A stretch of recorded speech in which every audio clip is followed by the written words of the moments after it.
Talkline Network Radio, America's longest-running Jewish broadcast network, the voice of the Jewish community. Welcome to the podcast. You are now tuned in to this episode of our podcast. Today, we are going to interview some of the greatest and most influential minds in our field. And now, please welcome your host. You're listening to Talkline with Zev Brenner, America's premier Jewish broadcast on the air since 1981. And we're back. We're looking at one of the most looked to races in the United States. It's congressional race. It's the former seat. It's a seat held by former Congressman George. And we're looking at what's taking place. It's going to be a spirit of battle. And we have with us right now Mazi Pilip. She's a daughter of Orthodox Jewish parents. She grew up in a rural village in Ethiopia. No running water, but she made it to Israel when she was 12. Joined an elite Israeli paratrooper unit when she was 18. Emigrated to the United States, settled in Great Neck, and even though was a Democrat, was a Republican candidate, and she's the Republican conservative parties in the legislature. She represents them there, and she's now running for George Santos' seat in Long Island. So welcome to the program. Thank you for joining us again. Good to see you again. Hi, Zev. Nice to be here on your show, and good to see you. How are things coming along? Because you have such a short period of time between now and February 13th. You must be running around the clock. Absolutely, yes. There is not a lot of time. It has been a great experience so far. I love it. A lot of good people around me, a lot of supporters from the district, from New York, from outside of New York, calling and wishing and giving money to help me throughout this campaign. So it's very exciting, very exciting. Now, do you find it challenging? Because as an Orthodox Jew, you don't campaign on the Sabbath, on Shabbos, so you have to pack it in 6 days. Does that put any constraints on your campaign? No, so far so good. To be honest, I'm happy I have the Shabbat because I can just rest a little bit and get some energy back. But even on Shabbat, I still go to different synagogues and I meet a lot of people. So I walk to different synagogues. So even though it's like, Shabbat, I can't do anything, but, by going to different synagogues, it's also giving me more opportunity to meet people, to talk to people, to hear people's concern. But it's good. So what was it like growing in Ethiopia? No running waters. You went from there to Israel, the United States. So it must have been quite an experience for you. Absolutely. Coming from almost nothing, from a villages that hardly had no running water, no electricity, not even appropriate meal, the way you consider, a food that has all the nutrition that child needs to grow, to a beautiful country like Israel, modern a country. It has been a big change, when I was 12 years old, and then now to United States, the greatest country in the world. It has been a interesting lifestyle, coming from nothing to now being a Nassau County legislator in the last 2 years and running for Congress. This is incredible, and I love this country. And just an example of what this country can be for so many people. As long as you work hard, you engage, you have a dream, you can accomplish a lot. Now, you're a family person. You have 7 children. Any of your children going to be in any campaign ads, campaigning for you? Yeah, they're working hard too. I think in one of the campaign ad, you will see them on TV when they're talking, when we're doing something together, and also on a flyer. I think one of the flyer also have my kids on it and my husband on it, and they also very excited to see their mother, the little girl that was born in Ethiopia, now running for Congress. I can imagine. Now, it's a full-time job running for Congress, as you can imagine. Now, you're a registered Democrat. At least they were making say you're a registered Democrat. So how do you end up running as a Republican? Are you going to be shifting, or have you considered, or have you already become a Republican? Officially on the paper, I'm still registered as a Democrat. As I said before, when I came to this country, I registered a Democrat like many other immigrants do. But very soon I realized that the Republican values related more to me. and the Democratic Party has really left me and many other people as well. And in the last 2 years, I ran as a Republican on the Republican line and conservative line. All my voting record goes with Republicans because those are the values I believe, whether it's the border security, supporting law enforcement, and improving our economy. Those are the values I share with the Republican Party as a mother of 7 children. Are you under pressure to register as a Republican officially? No, there's not pressure. The Republican chairman knew when I came to this election, even 3 years ago, that I registered as a Democrat. For him, it's all about quality of the person. Therefore, he never had any issues with that, and he took me as somebody who registered as a Democrat. At the end of the day, it's all about which kind of values you're bringing to the table and how much you're related to the party that's behind you. And I'm fully related with the Republican values. Were you surprised that they picked you to be the candidate to run against Tom Suozzi for the seat formerly held by George Santos? I was surprised. I was very honored, of course. There were a lot of great candidates wanted to be the candidate for this congressional district. But the fact that they gave it to me, it's kind of a big honor, and I'm very excited, and I'm very much appreciate the Republican leadership and the conservative leadership that they believed on me and gave me the honor to be their candidate. Now, a lot of interest is being focused on this race because the Republicans have a slim majority in the House. Millions of dollars are being poured in on both sides. How do you feel where you see all the television ads portraying you as MAGA, as being a MAGA representative and bringing the MAGA policies, whatever that means, to Long Island if you get elected? Yeah, it's just very interesting what people will do for power and politics. We need the majority in Congress, and everybody wants the majority in Congress. But the way they have been lying about me and picturing me as an extremist, it's just unbelievable. It's all total lies. They're saying I cut Social Security. We in Nassau County don't have the power to cut Social Security. And if I'm going to Congress, I'm not going to cut Social Security. It's something that the American people saved for life. They have to benefit from it. They are saying I don't support law enforcement. This is absolutely a lie because nobody supports law enforcement the way I support. In the last 2 years, I made sure that our law enforcement receiving the tools they need. We fully funded them. We opened the new facility for training. We even, with our county executive, Bruce Blackman, and my colleagues, we even increased by 200 more police officers so they can keep our county safe. Is another lie. And you may know that, but I also the only candidate in this race that was endorsed by the 3 major police unions, and that means a lot. So it's another lie. And then they were lying also about abortion, that I'm extremist and I don't allow abortion. I will ban abortion, even if it's in case of extreme situation of rape. All this lie. When I was on TV, several times I made it so clear that even though I'm religious and I have 7 children, that I'm not going to force my own beliefs on any woman. Therefore, I'm not going to support national abortion ban. It doesn't matter what I said. They just twisted all the truth and they lied for the public. I'm okay with that because I know who I am, but I feel so sorry for the public to get this kind of information, wrong information about somebody like me, and just telling you how much lies behind that party. They're trying to tie it to Donald Trump. Is Donald Trump, are you a supporter? Or is he going to campaign for you? What's that status? I don't have any relationship, personal relationship with Donald Trump. The debate is ongoing. I have respect to the voters and to the candidates to give them the opportunity, to show why they think they are the right people. Once we know who's the Republican nominee, I'm going to support that nominee. Now, we're speaking with Mazi Pilip. She is a legislator in Nassau County in Great Neck, and she's running for the seat being vacated by George Santos for Congress.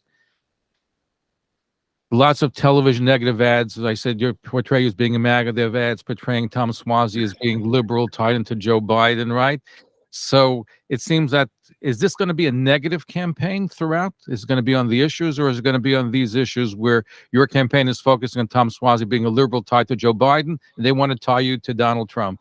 Mihad, you know what? The difference between me and Thomas Wazi, that I am not lying about Thomas Wazi. Thomas Wazi, when he was in Congress, in the majority in Congress, he supported 100% of the time with Biden. That means when Biden decided to open the border, the southern border, Thomas Wazi, was part of this plan.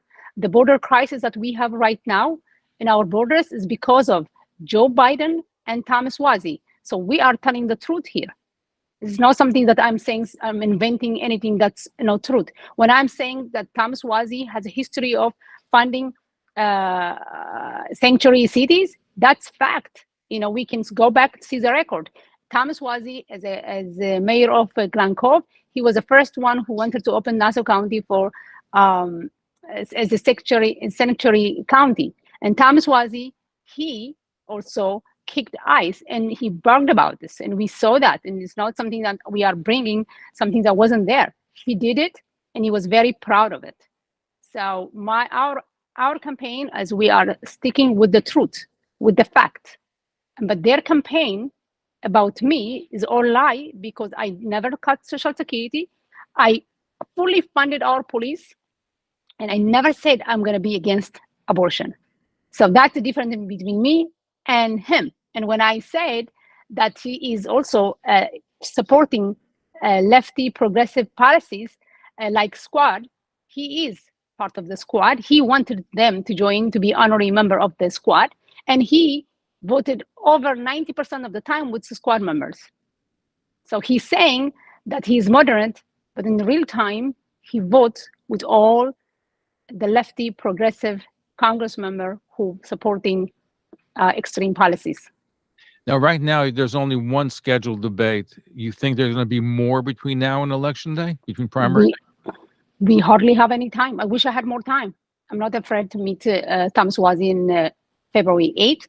I have a limited time. I'm trying to reach to voters by meeting them, whether it's the synagogue, community events. I'm trying to raise money, because money is something that we really need. He already raised his money. He already, got the money, so he doesn't mind to spend so much money against me. And I'm trying to be available for press, whether it's a radio talk, whether it's TV show. I am there so public will get to know me. So the February 8th, we're going to have a debate, and I'm looking forward for that debate. Now, let me ask you, what's your strategy? Because as you said, it's a short period of time. There's a lot to do. It's February 13th. It's a cold February day. It's a special election, so it always gets smaller numbers. How do you motivate your base to come out? By talking about the issues, the real issues. The real issues, again, the border crisis. Millions coming from the border. We don't know if they are criminals. We don't know if they are terrorists. They are unvetted. There is not plan in place here for them because of, again, President Biden and Tom Suozzi. And that is a big concern. The fact that Governor Hochul is taking away some budget from our school, from our children to fund migrants, a big concern for the third congressional district. So immigration is an issue. Crime, I'm sure, is a factor. Crime is an issue. Right?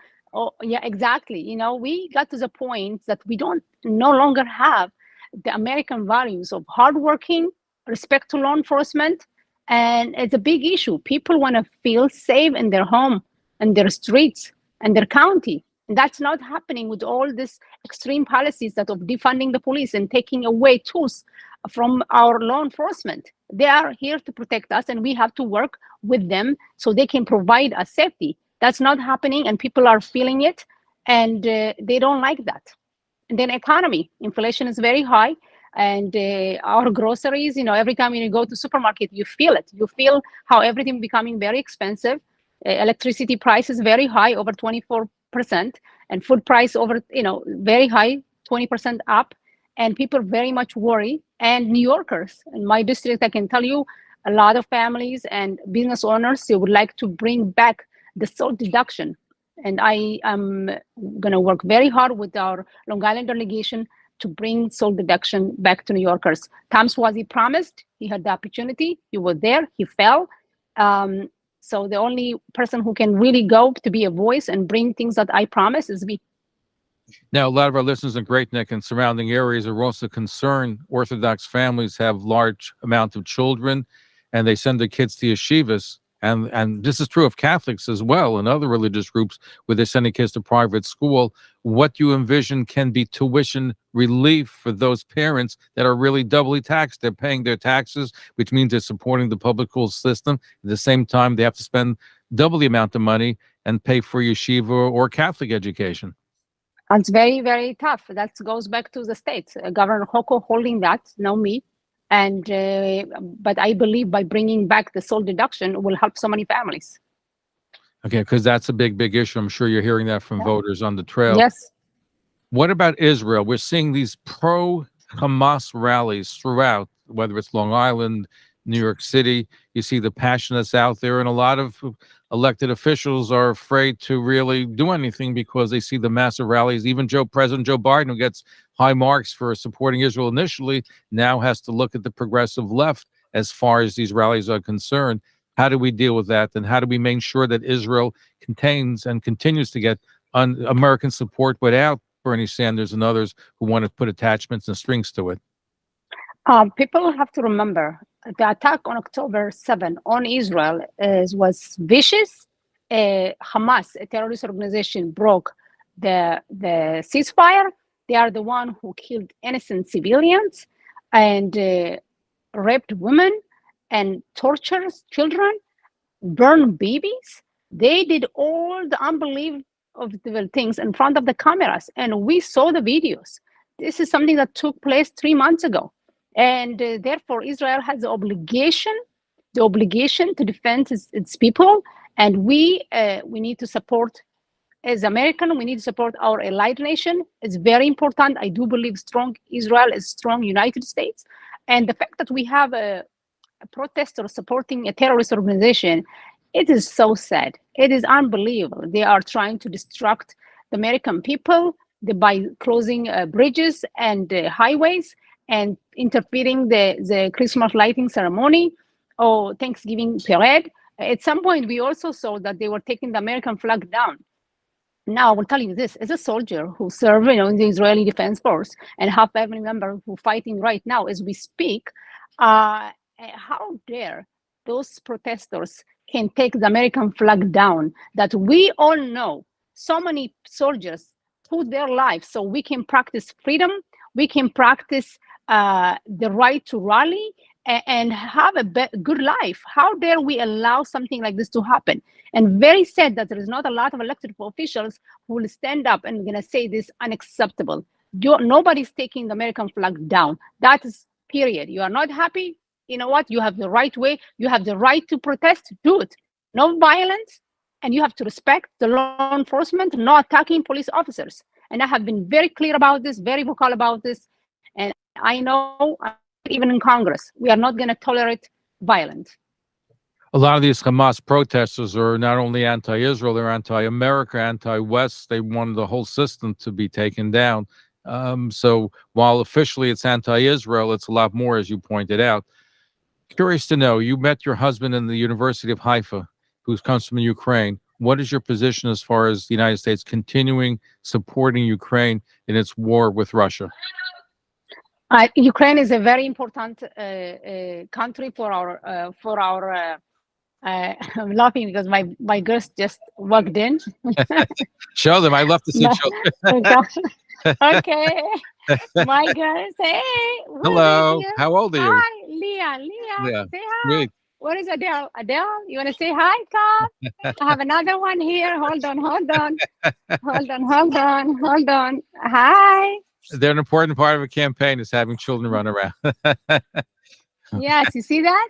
You see that? Hello. Beautiful. Hi.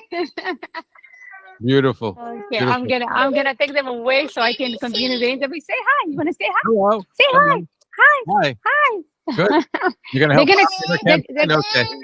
You're the big campaigners. They're gonna start the campaign very soon. They're gonna start. They already campaigning hard. In the last election, they were holding the lone sign, and maybe this time they're gonna hold the lone sign when mom's running for Congress. Are they going to have are they going to have a speaking role? Maybe you never know. Maybe they're gonna say, "Go, mom, go, Mazi."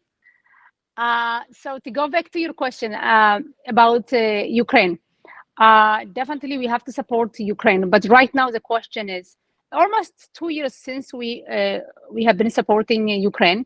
They would like to know, the Congress members would like to know how the money was spent so far, and these are legit things to do, and we would like to get some explanation. And then after we're gonna get the explanation, we will see if we're gonna continue to support the Ukraine. We need to have end game as well. Right. So is that what's happening? Are we still giving money enough support Ukraine? Ukraine seems to be having a harder time right now. Russia seems to be gaining some more strength and momentum in its war with Ukraine. We should support again our allied nations, and in this case is Ukraine and in Israel. But since the war started, it's almost 2 years. All we asking is to get some explanation how the money have been spent so far. I want to get back to Israel and the problem with Hamas and Hezbollah. While the world's been focusing on Israel and Hamas, really Hezbollah is a more dangerous situation, and they're backed by Iran. The Houthis are backed by Iran. The question is, should the United States really be dealing with the source of the conflict, the problem, which threatens the United States? I'm referring to Iran. What can we be doing vis-a-vis Iran, which is really has gotten so much money, billions of dollars during the last couple of years because of the oil revenues that it's making, and it's able to support this terrorism? What can we do regarding Iran? Zev, you're absolutely right. Hamas is just one organization, and Hezbollah is another organization. But the real problem is Iran. Iran is the biggest problem right now. This is a country that's behind all this mess right now in Middle East. And the fact that we don't have a strong president, it is allowed Iran, a country like Iran, to do a lot of damage to that region, the Middle East, and we have to hold Iran accountable. We know two things about Iran. Iran would like to gain nuclear weapon, and Iran also would like to destroy Israel. They're using Hamas and Hezbollah to get to that point. The fact that we don't know what's happening with Iran, it's very concerning for the American people, because I don't know when was the last time the international community had the opportunity to go and to inspect the facilities. They are not allowing it. That means they are doing something that we are not aware of that. And President Biden, he didn't did anything to hold Iran accountable. So we have to be more strict when it comes to Iran. The international community has to be more strict, and we need answer from Iran. We need to hold Iran accountable.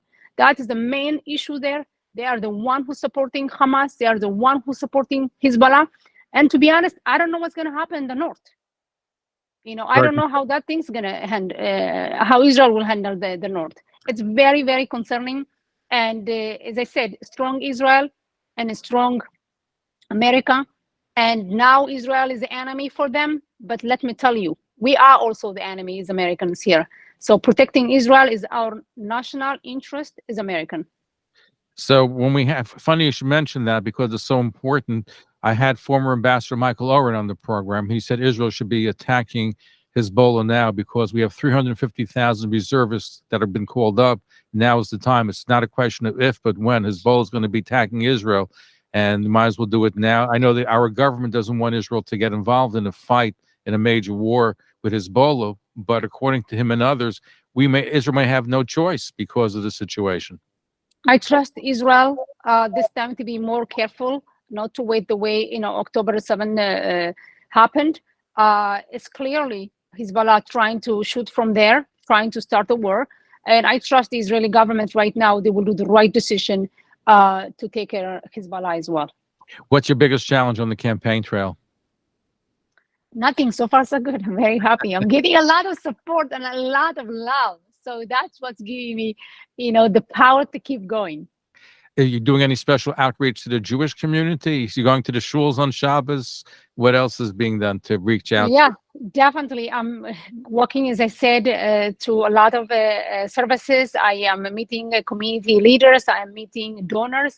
Of course, anybody who would like to help me with money, that will be a big deal, because it's all about taking my message out. I think the more people will know about me and where I'm standing on the issues that matter to the American people, I will win this election. So my website is mazi4ny.com. If you are interested to know more about me and help me with money, that's going to be a big help. How much have you raised so far?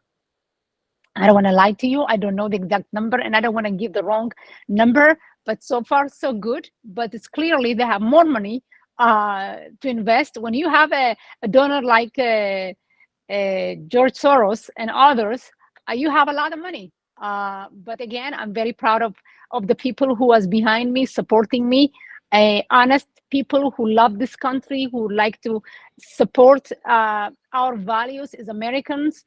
So to have donors like those ones, it's really what I need. If there's anybody who's hearing this message would like to take a part and make history by electing the first Ethiopian Israeli former IDF soldiers to be the face of United States of America, it will be, I think, amazing and very excited. Final question though. How much time, again, money is an important factor in this race, in any race, and especially this one. How much time do you have to devote to fundraising as opposed to go out campaigning? So you have to balance it. It's all both is very important. Campaigning, meeting the people, hearing the concern, and understanding what the real issues, very, very important. I have been spending a lot of time on that. But at the same time, I also have to do some fundraising. So when I have opportunity, I will meet people, in person or via Zoom. So, in the short time I had, I think we are doing great. We just have to continue with this. I'm very excited. Mazi Pilip, candidate running for Congress to fulfill the seat vacated by George Sanders. Thank you for joining us. Look forward to having you back. Thank you, Zev. Nice seeing you. Thank you for tuning in to Talkline with Zev Brenner, America's premier Jewish broadcast, the pulse beat of the Jewish community. For continuous Jewish programs, TalklineNetwork.com, or our 24-hour-a-day listen line at 641-741-0389. For past shows, you can find us on iTunes, Spotify, Amazon, YouTube, Instagram, and all major podcast platforms, or jewishpodcast.org. Thanks for listening to the TalklineNetwork.com. Follow us on Facebook, So Twitter, I and had Mazi Instagram. Phillips on right now. So I'm going to send my for him now. He's pushing an event Fine. tomorrow. So push it. Yeah. So send it now. That's fine. That's fine. Okay. Thanks.